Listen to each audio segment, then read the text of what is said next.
सबैलाई जय मसी। हामी चाहिँ हिजो बेलुका आएर अनि प्रार्थना सहित 12-1-2 बजीसम्म हामी चाहिँ उहाँलाई सङ्गति प्रार्थना गरेर अब चाहिँ हामी फर्किँदैछौँ। अनि हेर्न सक्नुहुन्छ बाटो चाहिँ यस्तो छ।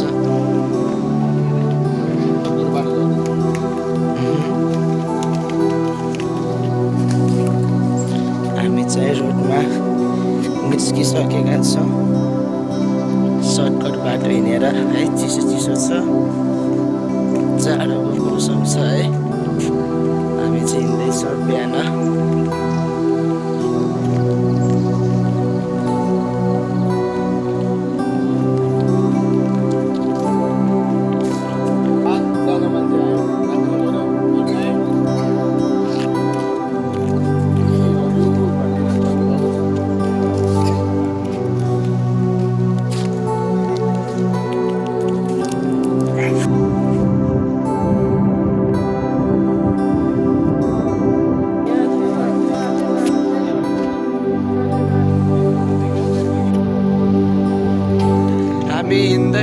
हिँड्दैछौँ घर जाँदैछौँ। हामी एकजना अङ्कल चाहिँ विशेष कामले गर्दाखेरि भएको छ र हामी चाहिँ हिँडेर जाँदैछौँ है। हामी 8जना छौँ है। वहाँनिर चाहिँ बाहुबली हुनुहुन्छ, हेर्नुहोस् बाहुबली हुनुहुन्छ है।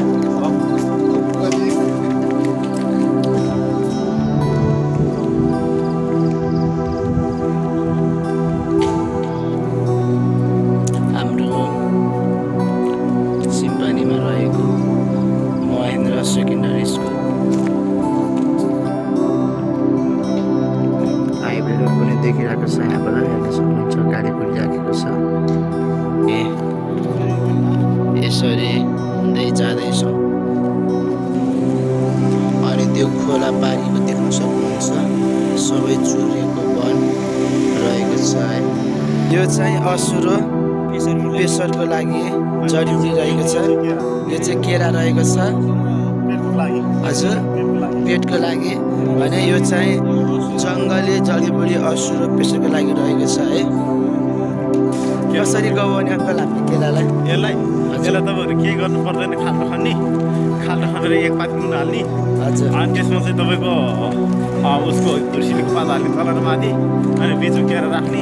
तपाईँको 3 दिनदेखि 5 दिनभित्र तपाईँले केरा सबै तपाईँले खानु मिल्ने हुन्छ, दामी हुन्छ एकदम। यो चाहिँ अर्ग्यानिक, कुनै पनि दबाई नै युज नगरिकन आफूले बनाएर खाने तरिका है। तपाईँहरूले यो काम चाहिँ गरेर हेर्नुहोस्, तपाईँहरू आफैले थाहा पाउनुहुनेछ। अनि तपाईँहरूले अर्कोलाई पनि यसै गरी सिकाउनु होला है त। जुन अघि हामीले देखाएको असुरो पात थियो त्यो चाहिँ असुरोको पात चाहिँ खाँदाखेरि त्यो चिनीभन्दा गुलियो हुन्छ।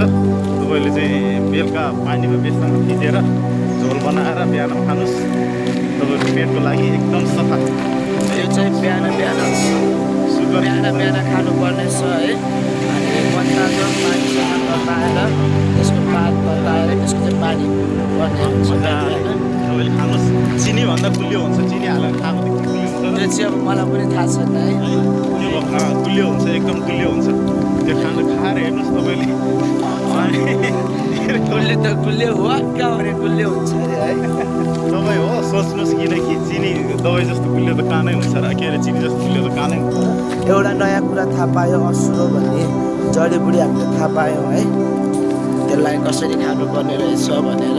तपाईँले यो केराको चाहिँ फाइदा धेरै छ हजुर। हेर्नुहोस् फेरि केराको फाइदा धेरै छ। एक त पेट लाग्ने, पेट दुख्ने तपाईँको चाहिँ भइराखेको अवस्था छ भने तपाईँले यो केरा मजासँग एक पाकेट दही किनेर यो केरालाई तपाईँले चपेर खाने गर्नुहोस्। तपाईँको त्यो पेट लागेको सबै ठिक हुनेछ। हेर्नुहोस् है, यो चाहिँ काम तपाईँले चाहिँ एकदम गर्नुहोस्। तपाईँको स्वास्थ्यको लागि एकदम हानिकारक छ। हानिकारक होइन है, फाइदाकारक छ। सक्नुहुन्छ है। परमेश्वरको काममा हिँड्नुको लागि सजिलो छ। तर पनि हामी यसरी परमेश्वरको कामको लागि हिँड्दैछौँ, जाँदैछौँ है। अनि जे होस्, खुसी लाग्छ यसरी सबैजना मिलेर परमेश्वरको काममा यसरी हिँड्न पाउँदा।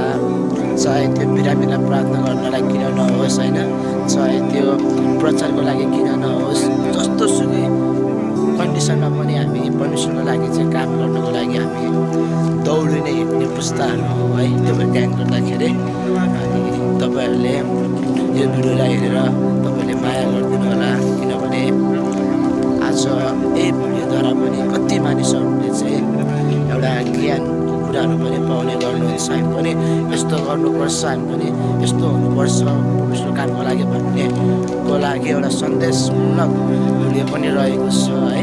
तपाईँहरूले हेरेर अनि माया गरिदिन सक्नुहुन्छ है त।